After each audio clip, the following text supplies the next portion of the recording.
Экинчи жагынан биз гезиттин тилин телевидениеге алып келгенбиз. Эфир кетип атат, петличка үзүлгөн, сыймыктуу болсо ызылдатып эки бала сүйрөп чыгып атат. Чукуимкада отуруп алып суракка жооп берип атам, бирок ошо мээмде эмнегедир ушул болду да.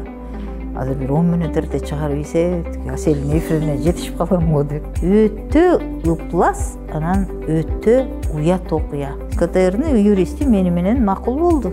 Бир кактусту тыйса 5 кактус чыгат. Бир азаттыкты тыйса 4 азаттык чыгат. Кээ бир маалымат кызматчыларды карасаң, Дайыр Орунбековдун эле фейк армиясына кызмат кылып берип коюп эле отурат. Президенттин өзүндө күнөө, президенттин өзүндө түптүз күнөө. Эгерде кимдир бирөө улуттук коопсуздук кызматына Дайырбек Орунбековдун үстүнөн арыз жазса, бул түптүз карала турган маселе. Бүтүн нерсе. Оозуң менен бирөөнү кучактап, жан башың бир жакта болбойт да. Акыл мүнөз муундан жүрүп отуруп, улут деген ат жоголгонго чейин жетиши мүмкүн. Бул өтө олуттуу, өтө тарыхый, өтө тамыры терең, өтө коркунучтуу процесс. Кээ бирөөнө сөз эркиндиги десе, бананбы же авокадобу деп ойлойт болуш керек. Эмне болду экен депчи. Мени ушул пикирим үчүн эртең иш козгоп салат, ушул пикирим үчүн баланча жаман көрөт дегендерди мен ойлонбой жашайм.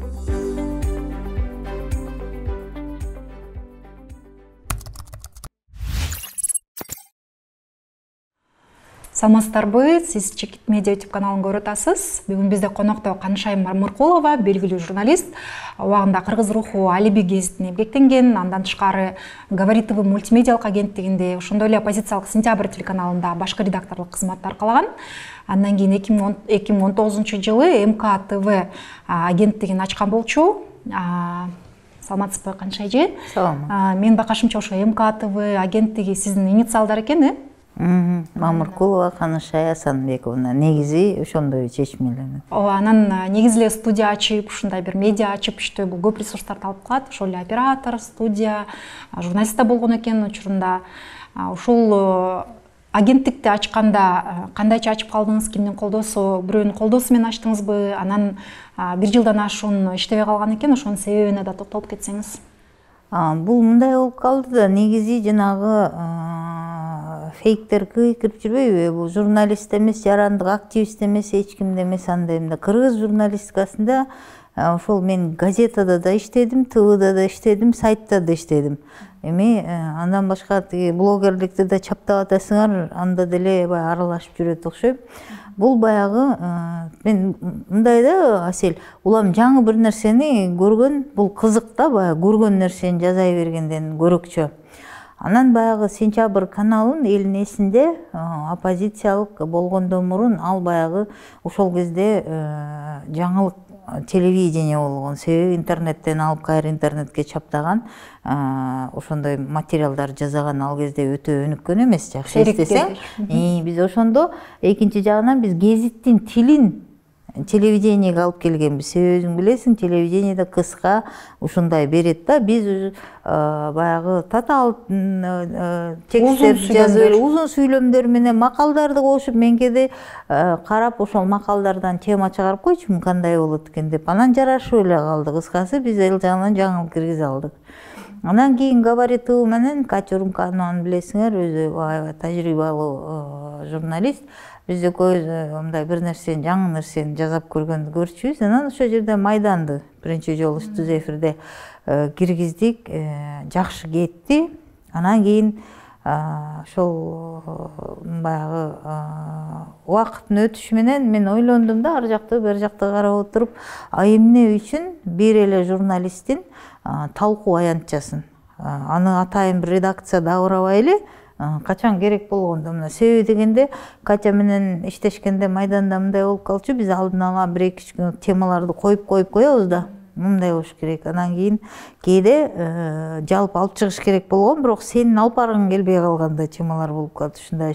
Анан мен карап отуруп ушундай ойлодум да, анын үстүнө чакырылган кишилерден улам, себеби ал эмгилеген редакция болгон үчүн ага чакырылган кишилерде каралып чакырылат да. Анан мен баягы укук жагында иштеп, ушинтип жүргөн үчүн ойлонуп кеттим да, эмне үчүн ушундай бир аянтча кылып койбосо болбосун. Чакан. Чакан, ошол жерге оюн айткысы келген саясатчы да келсин, үй кызматкери да келсин, кааласа аркы кошунанын өлкөсү келсин. Ага биз чектөө койбошубуз керек. Эгерде биз тең укуктуулук укук десек, эч кимге чектеш жок, келиш керек. Мен ошол экспериментти жасап көргүм келди да, бул кандай чакан болот экен деп. Анан ошол кезде жарандык активист ушул Самат Алиев деген байке бар. Биз менен ушул канча көптөн бери иштешип жүрөт. Анан ошол байке болуп, мен оюмду толуктап, мындай эме кылып көрүп, биз башында эме жок, мындай шарт жогураак эле баштадык чынында. Ошо Самат байкенин бир эле камерасы бар болчу эсимде. Аны менен биз ойго деле, тоого деле бардык жакка барып, Жалал-Абадка чейин барып келдиңиз. Жалал-Абадка чейин эң негизгиси Уранды, ошолдо биз баягы эл дүрбөй түштүк, ошол туштагы иликтөөнү ошол биз Самат байке болуп жасап келген элек да. Бизде монтаж стол да жок, эч нерсе жок. Эсимде Равил деген бир студент баланын үйүнө барып алып, анын жаткан үйү кичинекей элеке, мындай элечи. Самат байке чоң байке, анан үчөөбүз тыгып алганбыз деген кичинекей комнатасындачы, монтаж кылып. Ал баланын үйүнө барып алганбыз, апасынын деле ооз ачылды болуш керек, дабырап кирип алган. Ошондой шарттарды өттүк. Анан кийин биз каржылоо жок да, кайсы бир жерден айтып атпайбызбы? Өзүңүздүн демилгеңиз биздин демилге менен ачылды. Анан ошондой жүрдүк. Анан кийин ошентип бирди бирге кураштырып отуруп, улам бир техника кылып отуруп, анан кийин биз жеңил өнөр жай тармагына аябай басым жасадык. Анан кийин ошол эми Самат Алиев байке, бул киши баягы көрүнбөгөн фронт болчу да, көрүнбөгөн мотор болчу. Албетте эфирге мен чыгам. Ана жерде балдарды алдык, акылды, Санравия ошо бизде иштеп калды бир аз, эми келип кетип волонтер катары. Биз баардыгын волонтер катары эле алганбыз. Себеби дегенде биз айлык төлөп бере албайбыз да. Акылбек Макамбаев деген балабыз жүрөт, Улан азыр айтайт десе демкектенип жүрөт окшойт. Ушул биз акы төлөп бере албайбыз да, баардыгы эле волонтерлук негизде иштеп берди. Айрыкча байкенин өзү да. Мен баш болуп албайм. Биз баягы көрөлү дейт, долбоор кандай болот экен. Анан жакшы кетсе, анан кийин биз андан ардагы долбоорлорду кошобуз деп. Анан багыт ошол 3: эне тил, эл жер, ата мекендик өндүрүш. Биз 3 гана багытты алдык. Себеби чакан редакция болгон үчүн биз баарын кошо албайбыз да. Камтыш кыйын, ал үчүн материал техникалык мүмкүнчүлүк ошончо кетиш керек эле. Анан ошо 2 жыл аралыгында бизге бир жолку тема аябай күлкүм келет. Эсимде да, эмелер келип алыптыр. Биз тема тандачу эмеспиз. Бизде ушундай суроо бар десе, ой берчүбүз. Анан жанагы машинелерге газ жабдууларын орнотуу деген маселе менен келиптир да. Биз күлүп эми албайбыз дей алган жокпуз, макул дей алалы десек. Бир өкүлү орус экен, орус киши экен. Мен айтып атам, эфир кыргызча. Анан кандай кылабыз ойлонуп чыгарганда. Анан бизге жакшы жери кайсы жерден чакырсак келип беришчү эле да. Анан Мариядан Жамалбек Ирсалиев чакырып берди. Эфир жүрүп атат. Анан кыргыз тилинде сүйлөп аткан бала такалып атат, айта албайт. Түз эфир кетип атат. Десе тиги чоң да бала экен, тиги орус балачы. Ал доорун кирип алды эфирге, баягы биякта эфир жүрүп атса, тиги түз эфирге кирип алды, кошо кыпчылыпчы. Анан айтайын дегеним, биз ошол жерден импровизация кылганга туура келчү да, себеби ошондой окуялар болуп кетчү. Мен эми ал орустун эфирге кирип кетерин билген жокмун да.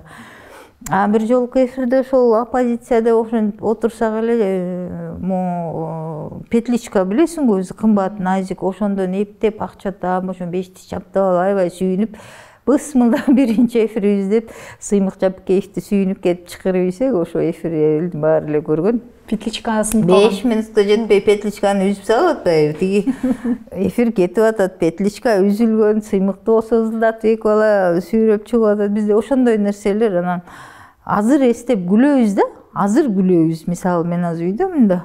Биз коопсуздук дегени ошол кезде ошо байке өзү эле туруп берип койчу, мынтипчи. Бир эфирде эсимде Максат Мамытканов менен дагы бирөөнүндай бирдекеси боло түшүп, биз коопсуздугубузду деле ойлобой эле эфир кыла берчүбүз. Анан гример деле жок да. Анан бизге Токтой Мымталиева эжелер келет, анан эфир туюк тартылат да. Себеби шартыбыз жок болгонубуз. Бала ары жакта түз эфир болгону менен баягы имараттын ээси макулдук бербей коюп, биз мындай бала мындай көрүнбөгөн дуалдан тартчу да, Уланга аябай ыраазымын. Анан ошондой тарткандан көрүнбөйт. Анан ошо эки бала кирет дагы, анан менин чач башымды уңдушуп, баягы эфирге баягы озунду боеп кетишет дегендей, анан эфирге келгендер күлөт. Тиги гример да жок. Анан кайда гример? Могу эки эле бала, могу чай ташыганда эле ошо эки бала, эфир тартканда эле ошо жерде эки эле бала менен тирлик кыла берчүбүз да. Анан ооруп калдым. Анан ооруп калгандан кийин биз ошо кезде материалдык техникалык мүмкүнчүлүгүбүз өзүбүзгө жараша болуп калган. Мен айтпайм, аба укмуш эле, бирок биз элдин муктаждыгын канааттандырып калганбыз. Жеңил өнөр жай тармагынан келишчү.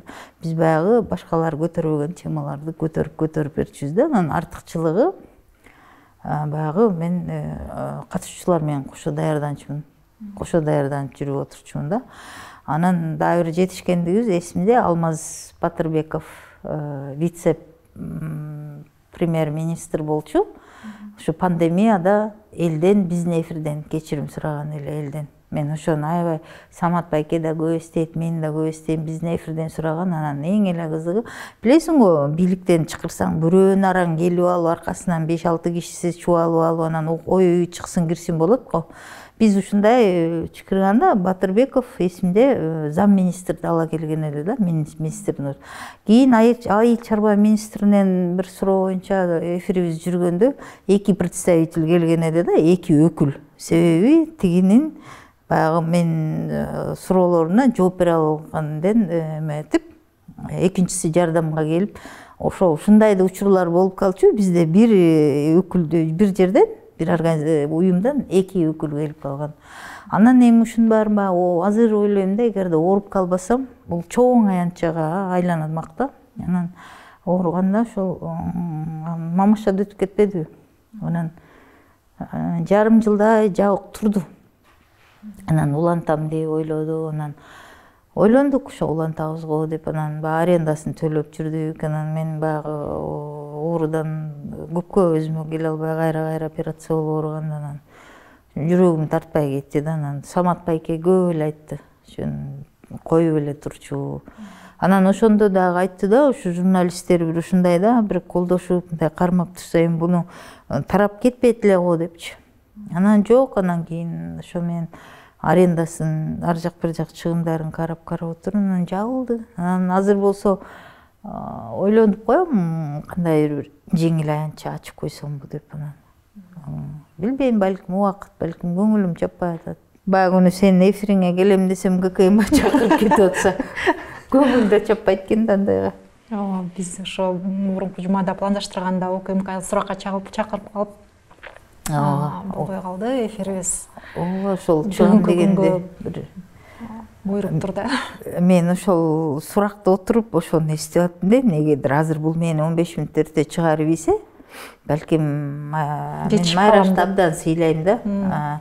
Негизи кыргыз журналистикасында өзүң билесиң го, ар бир кишинин, мисалы сен иликтөө факт чекте, мисалы болот экөөң алдыңа киши салбайсың, ошол сыяктуу болуп саясий маектерди алган жагына Майраш алдына киши салбайт чынында. Мисалы мен маек албайм, байкайсыңбы?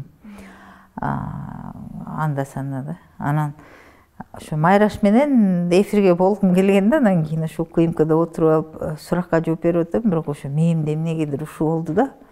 Азыр бир 10 мүнөт эрте чыгарып ийсе, сенин эфирине жетишип калам го деп. Аудиторияга түшүндүрүп кетейин, биз ошо Майраш Базылакунова менен Каншай Мамыркулова эжени экөөнү чогуу бир столго отургузуп ушундай маектешели деген болчубуз. Бирок ошо Каншай айымды суракка чакырып калганына байланыштуу Майраш айымдан өзүнчө алганга туура келди. Бирок бүгүнкү келип бергениңизге деле чоң рахмат, негизи ыраазычылык билдирбей калыптырмын да. Анан кийинки суроого эле өтө береликти. Сиз журналистикага кадам таштагандан баштап 18 жылдын жүзү болуп калыптыр. Ошол кездеги журналистиканын оош кыйышы менен бүгүнкү күндөгү мен Майраш эжеге да ушул суроону берген болчумун. 3 артыкчылыгын, анан 3 кемчилигин айтып берсе аласызбы?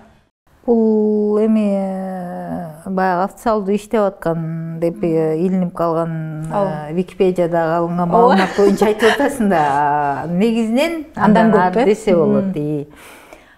Чынында мен эң биринчи ушул областтык гезитте иштеп, мен негизи өзүмдү юрист же тарыхчы катары көрчүм. Көбүрөөгү юрист эмнеге укук темаларга жакынмын. Негедир көңүлүм ошол туура келчү да.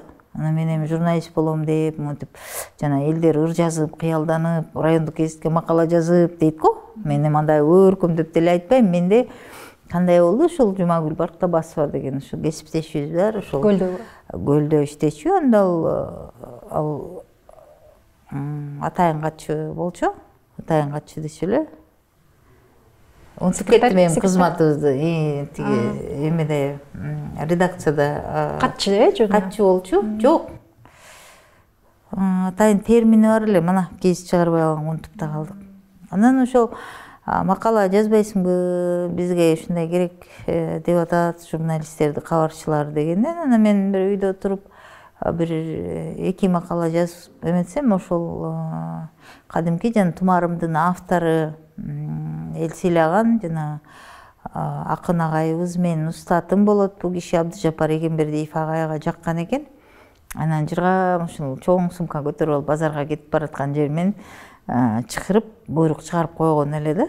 Анан агай кийин деле айтып жүрдү: "Сен базарчы болуп кетип болчусуң. Сен деген мен базарга кетип бараткан жерге чыгарып алгам" деп. Жана чынында ошол кокусунан да. Анан ошол чакырылган күнү бүгүн эсимде.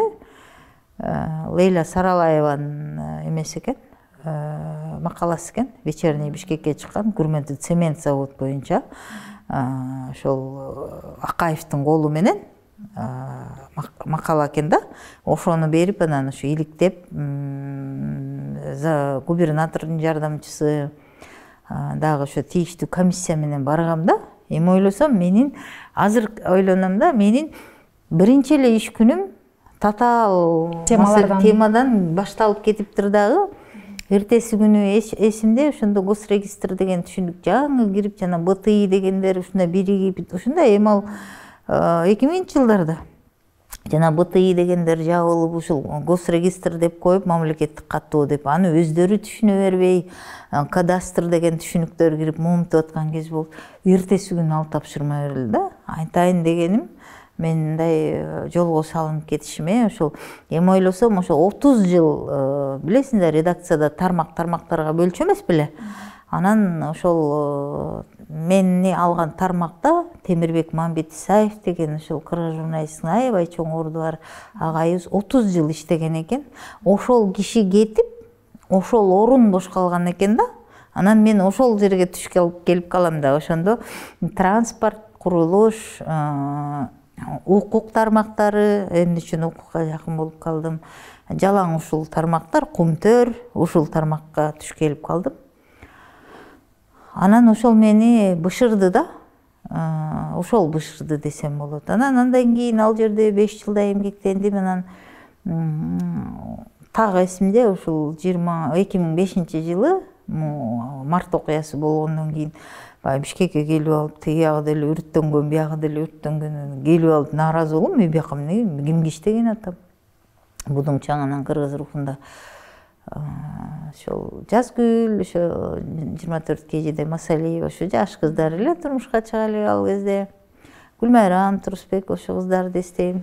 Жок иштеп калдыңыздар. Жок иштедик кыргыз рухунда. Мен эми облусттан такшалган бойдон келип атам да, мен эми балам чоң, бала кызым биринчи окуп калган. Ошондо ал кезде ошо Жазгүлдөр жаңы окууну бүткөн кездери болчу. Анан ошо жерде бир 3 жылдай иштедим окшойт. Анан Россияга чыгып кеттим. Негедир башка алаксыгым келди. Аякта 4-5 жыл жашагандан кийин анан ошо Атамбаевдин тушунда го дейм.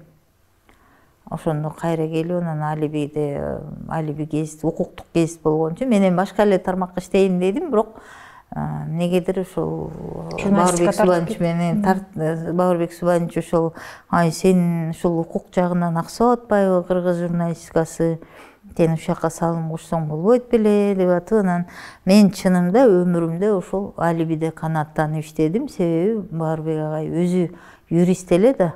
Анан Бабырбек Жээнбеков. Бауырбек Жээнбеков. Анан кийин биз ошол дело азыр деле мен ошентип иштейм, мындай папкасы менен алып укуктук материалдарды, анан ошону иликтеп жазып, ошону укук тармагын кетирген кемчилигин көргөзүп, анан аны ошо ойдон койбой биз кат жазып туруп, кат менен президенттик администрацияга, жогорку сотко жана башка жакка алып, жообун алып, кайра ошол кайрылган адамга могу жери деп кээ-бирөөнүн бир тобунун маселеси чечилчү. Мен эмнеге азыркы көп журналисттердин ишине канааттанбайм? Бизде мындай эле болуп атпайбы, маалымат деле берип коет, же болбосо маек эле берип коет, ушундай баягы экранга чыкканына, же болбосо азыр бизде жазган киши жок дээрлик. Байкайсыңбы? Көбү экран менен иштеп калды, жазган адам жок да. Анан мына азыр Бишкек троллейбус башкармалыгында иштеп атат окшойт. Мына Адилет Айтикеев аябай эстеп калган экен, былтыр ошону жазды, эсимде. Ошо мыйзамсыз кызматтан кеткен жетекчини кайра коюп, мындай окуялар көп да. Сузакта кийин бир МЧСтин министри болгон бир жетекчини иштен ыргытып биз бир абышканын, өзбек абышканын төлөнбөй калган компенсациясы 16 000 сому үчүн айтайын дегеним, ошол кезде кыргыз журналистикасынын салмагы да бар эле. Экинчиден иштөө дагы ошондой мындай сабаттуу болчу. Анан эми азыркыдай жок болчу. Фейк армиясы деле жок болчу. Чай май ичип жетелешип кеткен. Анан журналисттер айрыкча биригип алып, чогулуп алып, экинчисин каралап, жанагы политклиника менен ЛТРдин бири-бири менен соттошконун мен жөн эле шуңрай шумдук деп кабыл алдым. Бул эми кыргыз журналистиканын өтө ыплас, анан өтө уят окуя. Себеби кыргыз журналистикасында тилектештик менен атаандаштыктын ордун билиш керек деп мен дайыма айтам. Бул жагынан алганда, мына баягы күнү эле КТРге атайы убактымды коротуп, ошол Усубалы Каганат деген баланын жүзүн көрөйүнчү, ай бала биринчиден жумуртка тоокко акыл үйрөтпөйт. Экинчиден ошончолук эле мен ашынып кетип атсам, Акылбек Жапаров өзү арыз жаза алат. Эң эле шумдугу, ал бала мени баягы текстин түшүнбөй, ал Дайырбек Орунбеков же болбосо бирөө жазып берген текстти коюп коюп атпайбы, өзү түшүнбөстүгү менен. Менимче ал бала текст менен көп иштебеген бала окшойт. Ал жерде түздөн түз КТРдин юристи отурду да, КТРдин юристи мени менен макул болду. Ал жерде Усубалы Каганат мени мамлекеттик төңкөрүшкө айыптап атат түздөн түз. Жокко тартылуусун талап кылып атат. Жокко тартылуунду талап кылып атпайбы? Мен аудиторияга түшүндүрүп. Мына ушунун өзүндө сабатсыздык жатат да. Аудиторияга түшүндүрүп кетейин. Усубал Мамбетов бул УТРК Улуттук телерадио берүү корпорациясынын кызматкери.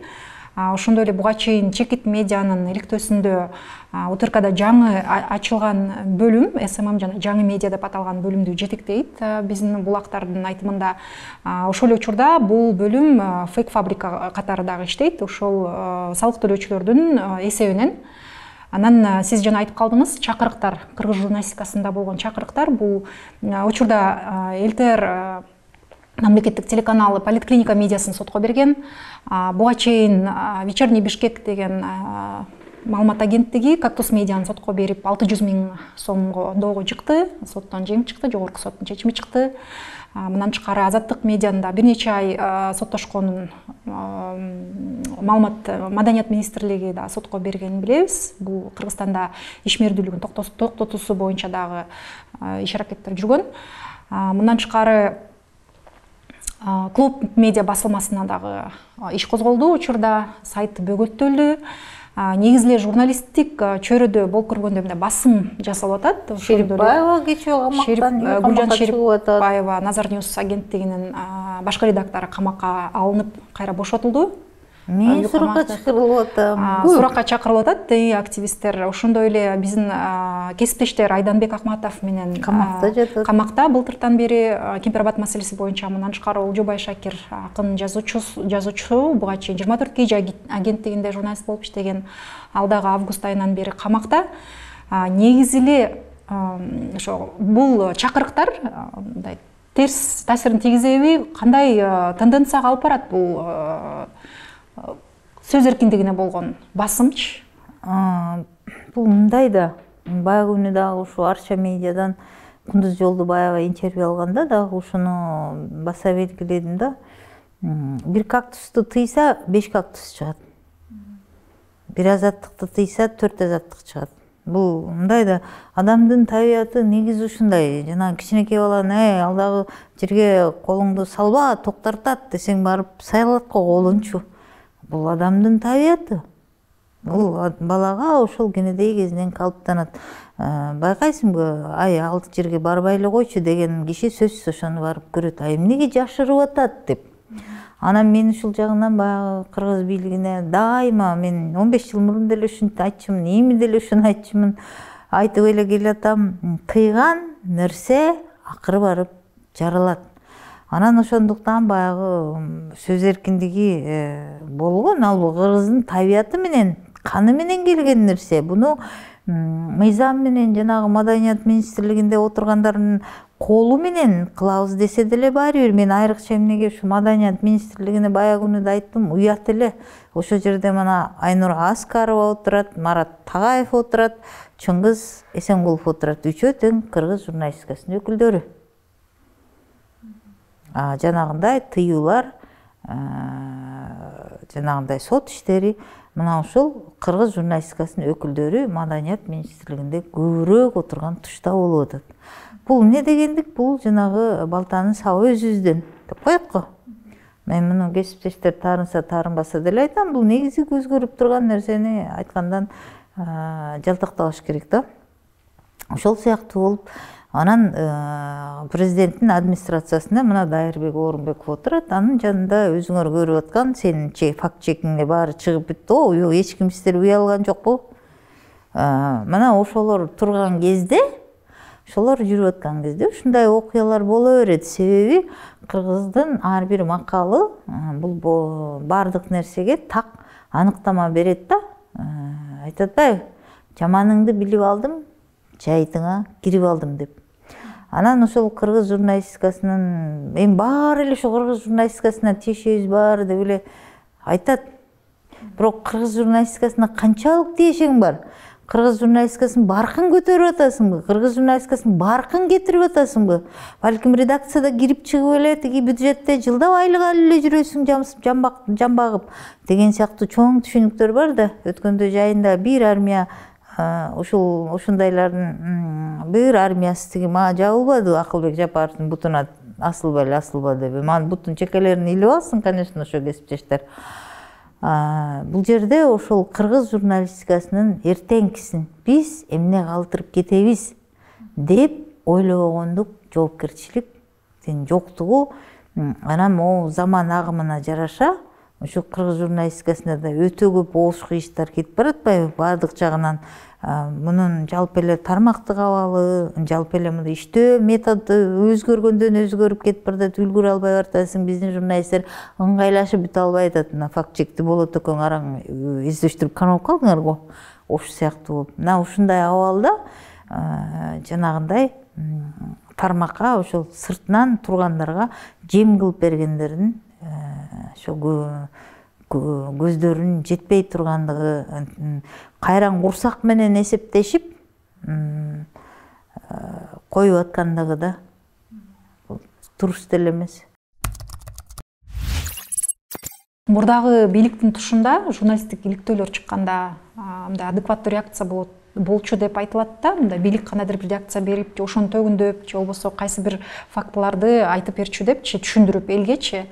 Азыркы тапта ошо сиз айтмакчы кыргыз журналистикасынын келечегине балта чапкандай мындай ишмердүүлүк жүрүп атат. Ошол эле мамлекеттик телеканалдар журналисттер иликтөө чыгарса, мамлекеттик телеканалдар антииликтөө чыгарып, андай журналисттик ишмердүүлүктү дискредитация кыла турган мындай кадамга барып атышат да. Бунун мен акыркы учурда көп байкаганым мындай да, жанагындай мамлекеттик кызматтардын жана маалымат кызматтары болот го. Пресс катчылары мына ошо жерге негизи жазганды билген, сүйлөгөндү билген, маалыматты түшүнө алган, элге жеткиликтүү айтып бере ала турган, кош тилде болсо абдан жакшы, 3 тил, 4-5 тилде болсо андан бетер жакшы. адам кийиш керек. Мен акыркы учурда мындай карайм, өң тааныш же болбосо ушундай кирип алгандар бар. Мисалы ИИМдин маалымат кызматы жакшы уюшулган. Булар баягы көп жылдан бери козголбогон үчүн келатат жакшынакай. Кээ бир маалымат кызматчыларды карасаң, Дайыр Орунбековдун эле фейк армиясына кызмат кылып берип коюп эле отурат. Мисалы мунун кереги барбы? Анан жана өзүң айткандай, журналистиканы баягы дискредитация кылганга салымдарын кошуп атат деп атпайсыңбы? Бул жерде мындай болуп атат да. Бул жерде мисалы мурун буга чейин практикаланып келгендерден Алмаз Үсөнов иштеп кетти маалымат катчылыкта, дагы балдарыбыздар азыр Аскат Ала Көзү иштеп атат, жана башка. Ал жерде Кыргыз Республикасынын президентинин маалымат катчылыгы баландай түкүндөй маселени карап чыгып, коомчулукка момундай айтат десе, бул ошол президенттик администрациянын президентинин жобу болчу. Ал жер чекчейип жазышчу. Же болбосо Кыргыз Республикасынын өкмөттүнүн маалымат кызматы баланча түкүнчө деген журналисттин карап чыгып, бул жерин туура дейт, биринчиден элге жооп, экинчиден өздөрүнүн иш билге экенин көргөзчү. Азыр кандай? Азыр кайсы бир үйлүктө чыгат, Авам Медер Шерметалиевке кечирип коесуз, президент Медер Шерметалиевке интервью берет. Кыргызчасынан берет, анын жалпагынан 2 суроого 3 жооп кылып. Же болбосо Орунбеков өзү көчө тилде баягы Камчы Көлбаевдин тоюна катышкан Акылбек Жапаров, ал деген ошол Байбиченин курсташынын эниси болгон үчүн барыптыр деген сыяктуу жоопторду жазып атат да. Окудуң да өзүң деле. Бул жерден кесипкөй эмнени көрдүң?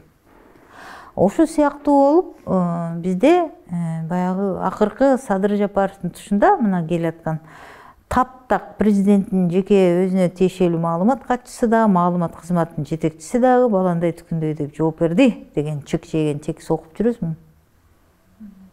Анда-санда бир кудай болушу мүмкүн, калганын жанагы эле фейк армиянын иш аракети анын 30% мамыркуланды. Ишенесиңби?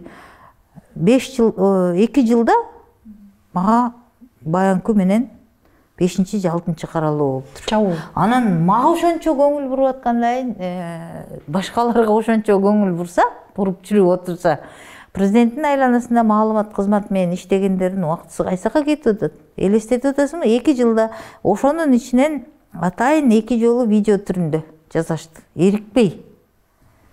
Ресурстар кайсы жакка? Ресурс кайсакка кетип атат? Мен дайыма бул жагынан болгондо мен көбүнчө Өзбекстандын Шавкат Мирзиёевдин маалымат кызматынын иш аракетин, мобилографтарын, башкасын иштегенин карап турам, аябай. Булардыкы абдан жакшы кетип барат, сапаттуу албетте. Казакстандыкы дагы дурусураак албетте, бирок Өзбекстандыкына жетип. Эми ушундай тездик президенттин баягы иш сапары менен ошо катарма-катар жүрөт. Катарма сапатын сураба. Биздин маалымат кызмат ал учурда жарандык активисттердин аркасынан жамандап текст жазып калган усуалга канат болуп мени жамандап отурат да. Ал баланын мисалы КТРди иштөө функциясы мындай экен менин түшүнүгүмдө. Ошол КТРдин иш аракетин чагылдыруу жана СММ кызматы деп аталат экен. Мен суроо берип атам, Болот Тилебаев өзү жок болуп калды, КТРдин өкүлү Чынара Гапаровага суроо берип атам да. Мисалы ошол бөлүмдү түзгөндө буйрук чыгарат да, жетекчинин буйругусуз андай мекемеде иш жүрбөйт. Жетекчи ушундай деп жазат да, баландай түкүндөй муктаждык же момундайдан улам биз ушундай бөлүмдү ачууну буйрук кылам деп. Анан ошол буйруктун бир пунктуна КТРдин жанагынча кызматкери отуруп суалга канат Канышай Мамыркулованы жамандап текст жазып турсун деп буйрукка көргөзгөн жок да. Аны көрдүң калпыстык кайда кетип атат? Ошону мисалы КТРдин жетекчиси карап туруп калпыстыкка түртүп атат. Тиги Дайырбек Орунбековдун көрсөтмөсү менен. Дайырбек Орунбеков ушундай жиндулак көздөнгөн иш аракети менен Садыр Жапаровдун иш аракетине чаташтырып атат, көлөкө түшүрмөк түгүл. Мисалы азыр эгер анын ордунда адекваттуу бирөө иштеген болсо, мен мисалы эмнеге сындайм, эмнеге кайсери дегенди мен мисалы айтып беришим мүмкүн эле да. Мисалы анан президенттин өзүндө күнөө, президенттин өзүндө түптүз күнөө кадр тааныбаса, эми ушунча кыргыз журналисттеринен издеп келип, карайлап издеп келип ушуну коюп атат. А бу Дайырбек Орунбеков тиги чыгара боюнча чатакта түптүз. Ал мен бир нерсени кыргыз жаранын айыптаган. Кыргыз жаранын айыптап атат. Мен мисалы эгерде кимдир бирөө улуттук коопсуздук кызматына Дайырбек Орунбековдун үстүнөн арыз жазса, бул түптүз карала турган маселе. Мен муну мындай айта алам, себеби кыргыз журналисттери жана кээ бир эле мен менен мамилеси жакшы эместер өзүнүн Баян Агулова аттарын эле айтып койчу. Укуктук ыйым билем дейт деп жүрбөйбү? Мен турасын эле айтам, чынында Асел укуктук тармагында тажрыйбам көбүрөөк, ошондуктан мындай түз нерсени түз айтам да. Бунусу буягына жатат, бунусу буягына жатат. Мыйзамга ылайык. Эгерде албетте Дайырбек Орунбековдун үстүнөн мына азыр деле күнү бүгүн бирөө улуттук коопсуздук кызматына кыргыз жаранын айыптагандыгы үчүн деп арыз түшсө, аны улуттук коопсуздук кызматы кароого тийиш болуп калат. Ушундай да. Негизи ушу Дайырбек Орунбеков жөнүндө айтып калдыңыз, президенттин басма сөз кызматынын жетекчиси. Буга чейин ошол парламенттин трибунасынан айткан элеңиз, бул кызматка түп татыксыз адам депчи, ошол эмне себептен ошол билдирүүнү айттыңыз? Мындай да, бөдөнөнү сойсо дагы касапчы сойсун дейт да. Дайырбек Орунбеков менен мен эле кармашып, калганыңар ооздон өбүшүп атсаңар, анда бир жөн. Дайырбек Орунбеков менен наразычылыгың сен да бар. Ошон үчүн иликтөөлөрдү жазап, көзүнө такап жүрөсүң, ал орунга татыктуу эмес деп, туурабы? Ошол нерсени жок, негизи биз фейктердин аркасынан 5 жылдан ашуун түшүп жүрөбүз. Анан барып эле ошол жака такалып калып атат да. Мен Дайырбек Орунбековго болгон мамилем болгон үчүн эмес, тескеринче мен фейктердин аркасынан түшүп алсаң деле акыры Орунбековго барып такалып атабы? Сен фейктер боюнча жазган иликтөөң келип Мамыркулова такалып калган жок да. Сен фейктер жөнүндө иликтөөң келип Орунбековго такалып атат да. Анан ошол орунга татый турган бекен? Өзүң жооп берчи, өзүңдүн иликтөөң менен. Эмне деп таптың? Биз негизи бул иликтөө, эки иликтөө чыкты. Бул жатта фейктер боюнча. Ага чейин деле көптөгөн иликтөөлөрдү башка биздин кесиптештерде башка редакциялардан жасап жүрүшөт. Анан ага чейин деле айтылган, ушу фейктер менен байланышы бар деп айтылган. Менин иликтөөмө чейинки материалдарда деле айтылган болчу. Анан бул биринчи фактор. Экинчи фактор, ушул бийлик келгени фейктер көбөйүп кеткени, өтө көп кескин көбөйгөнү. Бул дагы факт. Анан ошол мен бир нерсени таң калам. Фейк деп коюп, анан жанагындай бир иш-чараларда кайра өбүшүп, жанаша сүрөткө түшкөндөрдү көрүп, чай чамелекке барып, тойлоруна чакырышып, ушундай. Мен таң калып кетем да. Өткөндө эле ушул бир журналисттерге 2 күн 3 күн мурун бир кичүүрөөк журналисттерге айттым. Ал мындай дейт, анан катыш боло берет да, катыша беришет да, анан саясий көз карашы дал келбесе болот да депчи. Анан мен айттым, жанагы бети жок, 200 айрым кыргыз саясатчыларынан анда айырмабыз кайсы? Бул жакта бири-бирин фейк армия деп коюп, тигил жакта жетелешип алып чай ичип атса, бул жакта Орунбековдун командасы деп коюп, тигил жакта кайра өбүшүп атса. Ал көз көргөн нерсени айтыш керек. Андан жарылып кетпейт. Мисалы, Дайыр Орунбеков мен үйүмдө токочумун тартып же жулуп алган жери жок. Ушул кыргыз журналистикасынын айланасында биз жүрүп, анан келип мен жекелигиме асылган үчүн мен жанагында оор сөздү айтып атам. Ал бала ошол айтылган оор сөздөн улам Мамыркулованы бышырып жейт экенмин деп ойлоп атат да. Мындай да. Тишиң өтө турган жерди чайнаш керек да. Тишиң өтө турган жерге тиш салыш керек да. Анан жанагы ГКМдагы чакырыктардан улам айрымдарда ушундай ой кетип атса керек. Канышай Мамыркулованы эгерде мыйзам мен бузуп көргөн эмесмин эч качан. Бирок тараптар мыйзам бузууга барып, камакка алып же болбосо кандайдыр бир окуя болсо, баягы кыйшайып кетет экен, сынып кетет экен билип жок. Ошондуктан ошол сенин маегиңди көрүп отурган ар бир кишиге айтат элем да, буну баягы коркутуу жол менен же болбосо дагы бир жолдордун аркылуу ийип алсак болот экен деп. Бул айттыңбы ошондой айтылыш керек. Айгер аны жасап алсаң кандай оозуңдан эмне кеп чыгарасың? Мен жана журналисттерден уланбого өтүп кеттим.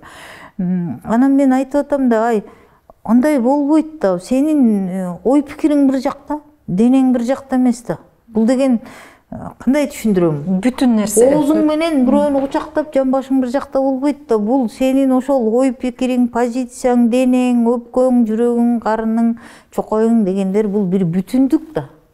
Мен түшүнө албайм ушул нерсени, түшүнө албайм. Баягы күнү баягы өткөндө жана айтылуу чучукту жеп коюп кандай таландыга калып кеттим. Жеп коюп дебедим, жебей да калдым. Аны берип коюп дагы канча таландыга калып атам. Тиги 20дан ашык журналисттер жеп алып, жемектигил дааратканага барып бүттү. Алар эч нерсе болгон жок. Мына мен эмдигиче ошол тушту көтөрүш кыйын болду да. Бул эмнеден? Бул ошол буну кылып, кой мени сыйлайт экен десең, демек биягынан да бир былгыткан неме эл көрүп калган да. Эл сени да, мени да, аны да, тигини да көрүп турат. Алар элдер алдаганга мүмкүнчүлүк бербейт. Себеби сенде эки көз болсо, менде эки көз болсо, элде миңдеген көз сени карап турат. Анан алар ошо кылт эткен жериңен жана чучукту оозума жеткирбей жулуп алышты го, балакетче деп. Ошол сыяктуу жулуп алат да. Чучуктун таржымалын түшүндүрүп берейин. Бизде бир блогер айым бар. Ал ошо Камчык Көлбаев жок кылынгандан кийин ал инвесторлорго каршы турган деп жазып чыккан болчу. Анын пикири Каншайым пикирине туура келбейт, бирок ошол блогер айым бандай эт бизнеси менен алектенгендиктен ушинтип айрым журналисттерге ошондой эт тартуулаган, чучук себет кылып тартуулаган болчу. Анан бирөөсүн ошо Каншайымга берген экен.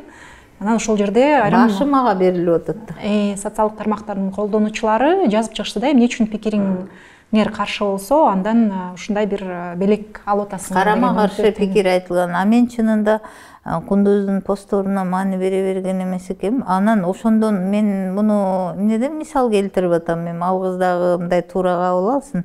Сенде эки көз болсо, элде миң көз. Сени карап турат, сени калпайттырбайт.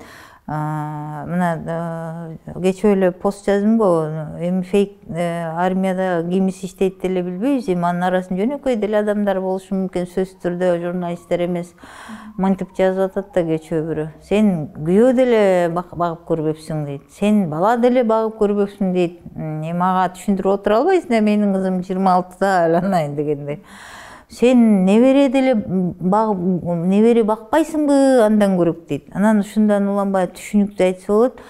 Айланайын небере бак деген бул жакшы тилек. Ошого мына сен жетишиң керек, мен жетишим керек. Бул тилек да.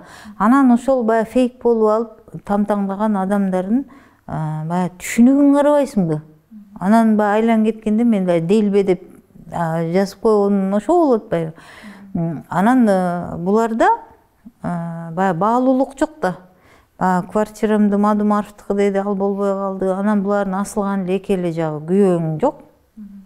Күйөөң жок турбайбы? Анан эмне ден соолугуң, сен оорукчан аял турбайсыңбы?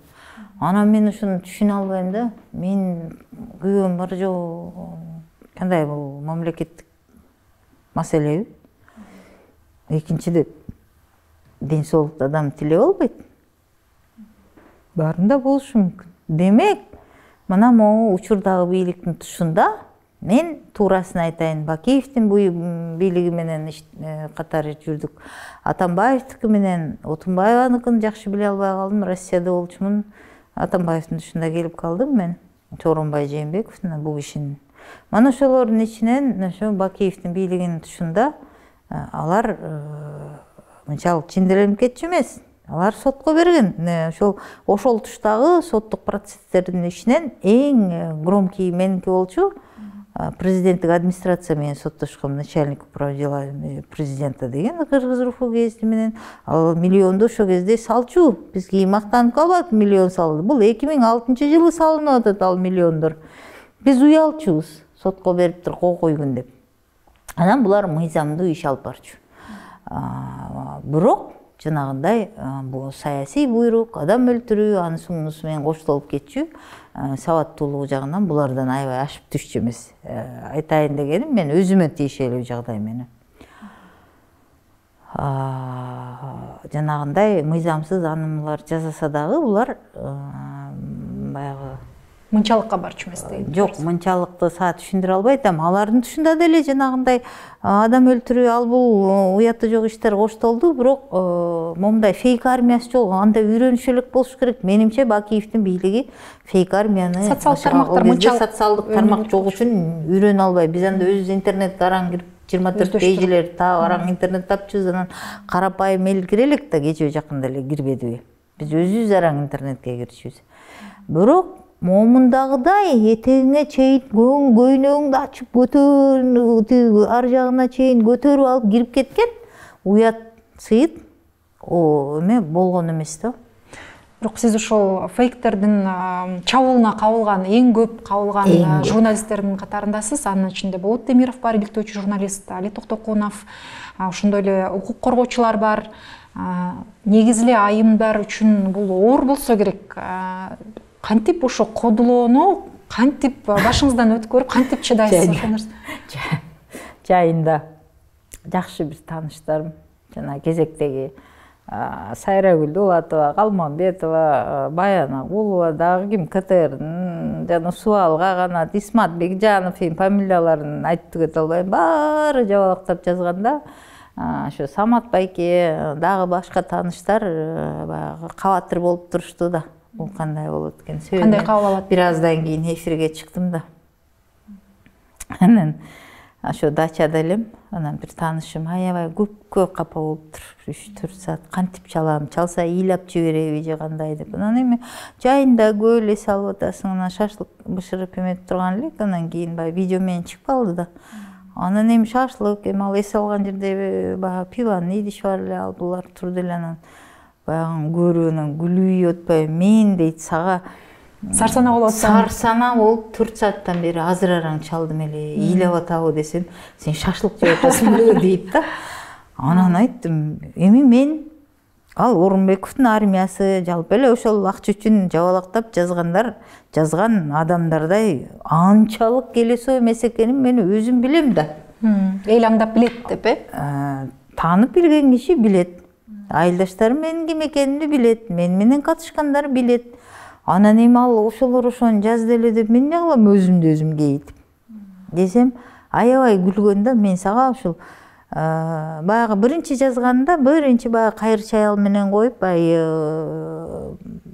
эң биринчи 2 жыл мурун Садыр Жапар бийликке келген тушта жазган чабуулда бир аз кыйын болуп кетти, кыйыныраак болгон да. Андан бери жанагы баягы кечке эле баягы эметип берсе ашмалтай болуп калат го. Барган сайын иммунитет пайда болот экен да. Иммунитет пайда болот. Азыр күнү бүгүн эртең ушул фейк армияга кайра толтура сүрөтүн чыгарып, себеби мен мыйзам бузбай келатканымды, бирөөдөн ичип жебегенимди, аберим таза экенин билем да. Анан булардын эмнеге асыларын эле билем да. Баягы эле ден соолугума, анан күйөөм жогуна азыр эми неберелүү болуңуз деп башташпадыбы, ушул жака асылат экен. Анан эми эмне дейин, каалоолоруна жетсин, неберелүү болоюн, ден соолук ар бирөөндө бар дегендей. Анан эми аларга фейктерге ардам күйөөгө тийип алайын десең, эми небере күтө турган убакта кандай аласың? Мен ушундай абалга келдик да. Айтайын дегеним, учурдагы бийликтин ошол адамдарды тааныбастыгынан Дайырбек Орунбеков окшогондор маалымат кызматын жетектеп, эң эле кейиштүүсү ушул өзүн баштуу сезип, өзүн мыкты сезип отурган биздин жалпыга маалымдоо каражаттарынын жетекчилери бир ооз, мен жогорку кеңештен ушун үчүн эскерткем, бир ооз мындай кагазды жазып, урматтуу президент, биз ушундай адамдын маалымат кызматын жетектешине биз нааразыбыз. деп өлкө жетекчилигине кайрылганга жарашкан жок.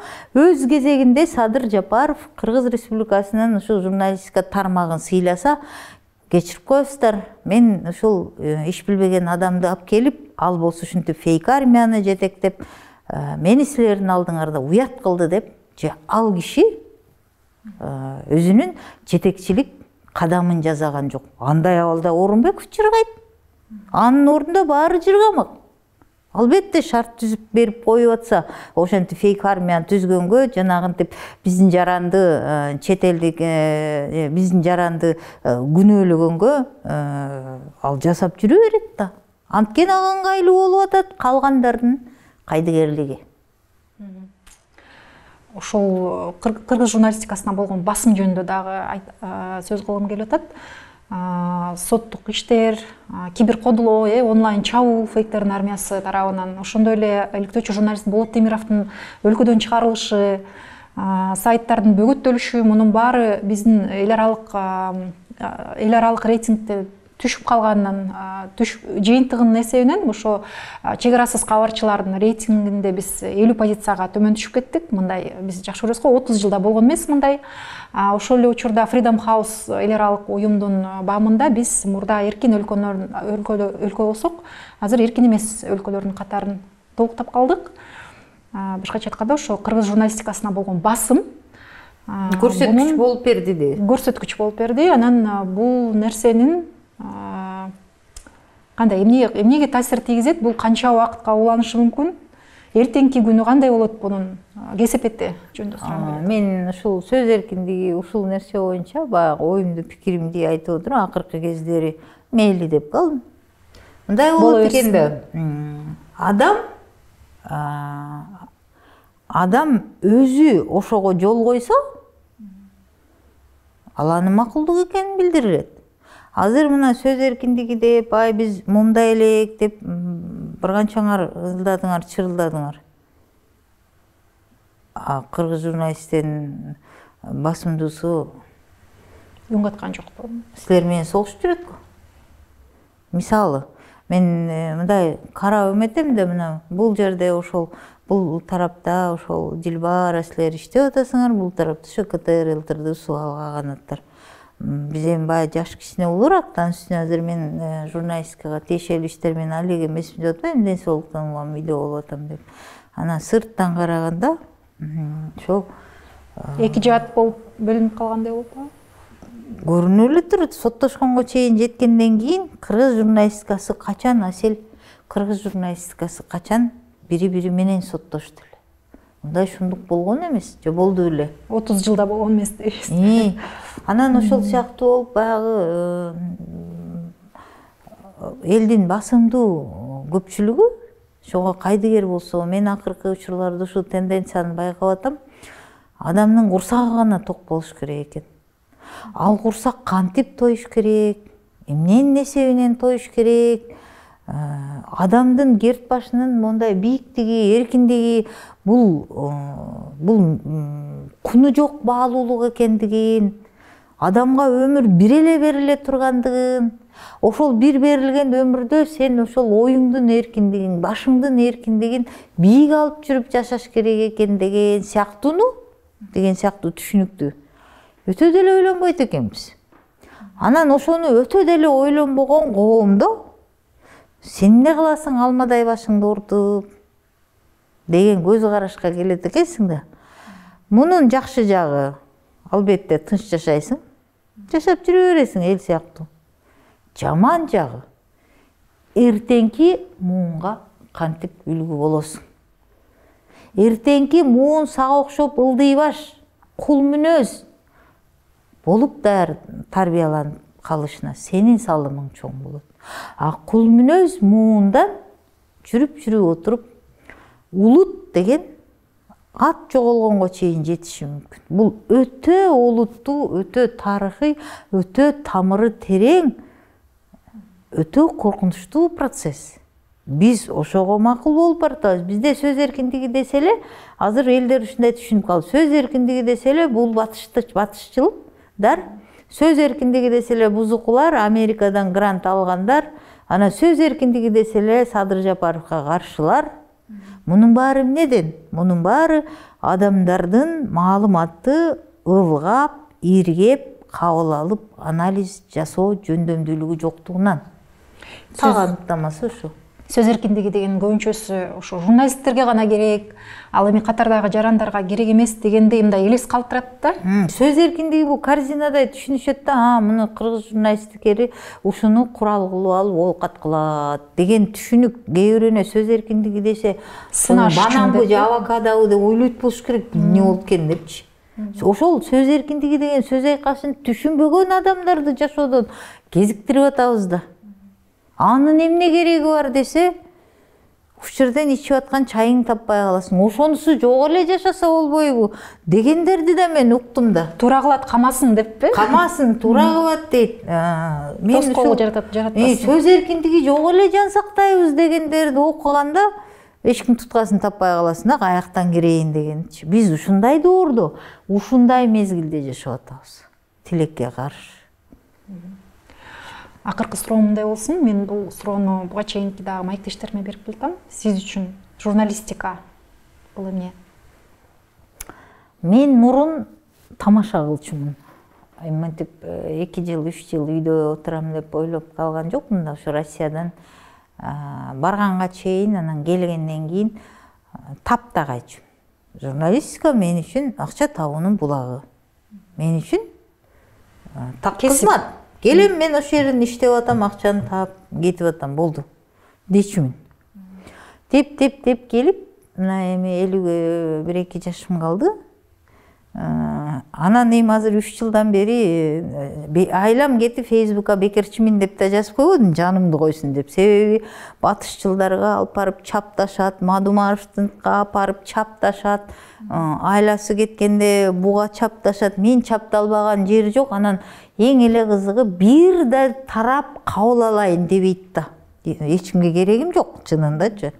Анан ошол сыяктуу баягы үйдө отуруп, анан азыр деле баягы журналистиканын чордонунда баягы кайнап кетип атабыз. Анан кийин кайсы бир кесиптешим ошо менен чай ичип отуруп айткан эсимде. Сен эми журналистикага кирбейсиң да, сенин сайтың жабылып калбады, бош отурасың дейт да. Болуп тур деп атам. Сен эми жарандык активистке деле кирбейсиң да, сен эмне митингдерде жүрөсүңбү дейт. Анан болуп тур дедим. Угуу отуранын аягында токтоттум. Баягы келип, ай сен адам деле эмессиң да дейби деп чочуп кеттим ошого келгенде. Ошол сыяктуу болуп, баягы студияны мен өзүмдү ушундай элестетем, мен студияны жаап койдум. Азыр сөзсүз түрдө алектенген жерим жок. Кайсы бир мезгилге чейин мен журналистикага тиешем жок деп эле отурайын деп ойлоном. Бирок жанагындай туура эмес нерсе болгондо бул канда бар экен да. Мен айтпай тура албайм. Мисалы мени ушул пикирим үчүн эртең иш козгоп салат, ушул пикирим үчүн баланча жаман көрөт дегендерди мен ойлонбой жашайм. Себеби сөздү сөз келгенде айтпаса, сөзүн ата сөйлөт деп коет. Ал айтылыш керек, эмне үчүн айтылбаш керек? Анан ошондой учурда кайра ойлонуп калам да, мен кыргыз журналистикасына тиешем деле бар окшойт депчи. Бар да 18 жыл. Анан ошол сыяктуу болуп, мынтип карасак, журналистика демек бул менин жашоом болуп калат экен да. Эгерде мындай алып караганда, себеби мен баягы тамак ичип үйдө жашап койгондон калган кайсы бир убактымдын бөлүгүн мына ушун менен ойлонуп, ушул жакка тиешелүү, сөз эркиндигине тиешелүү, ушунун айланасында нерселер менен алек болуп калат экенмин да. Демек бул жашоо. Рахмат, дагы бир суроом калып калыптыр. Сиз ошо акыркы күндөрү эко сумка тигип, мырзалар үчүн шорт тигип жүрөсүз. Анан эли шорт. Анан эмне үчүн саясий шортик деп атайсыздар? Бул мындай, ушуну көп эл түшүнбөй калды. Аны дагы кырып жүрүшпөдүбү, тиги өзүн кыйын сезет, шорт тигет депчи.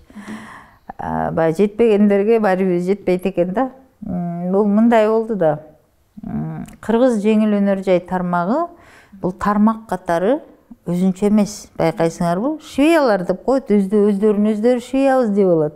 Анан бул тармак катары деп биз 2 жыл бул үчүн мен тынымсыз убактым кетти чынында.